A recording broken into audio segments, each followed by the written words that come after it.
स्वतंत्रता का अधिकार अनुच्छेद 19 से 22 तक दिया गया है।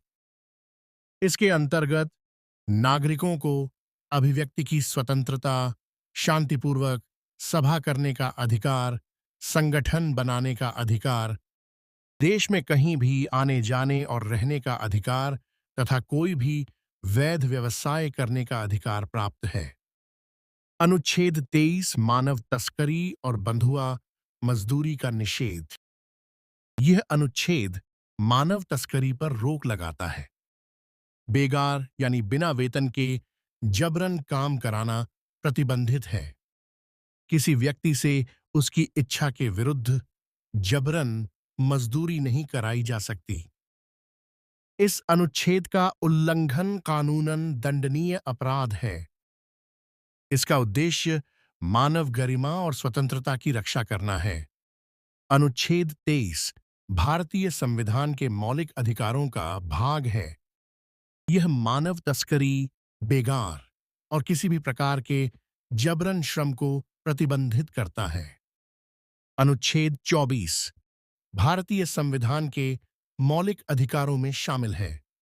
यह 14 वर्ष से कम आयु के बच्चों को कारखानों, खानों तथा अन्य खतरनाक उद्योगों में काम करने से सुरक्षा प्रदान करता है।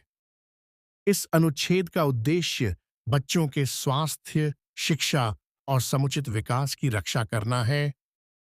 बाल श्रम बच्चों के बचपन और भविष्य को प्रभावित करता है, इसलिए संविधान इसे रोकने का प्रयास करता है। अनुच्छेद 25 भारतीय संविधान के अंतर्गत प्रत्येक व्यक्ति को धर्म की स्वतंत्रता का अधिकार प्रदान करता है। इसके अनुसार प्रत्येक नागरिक को अपनी पसंद का धर्म मानने, उसका पालन करने और उसका प्रचार करने की स्वतंत्रता है।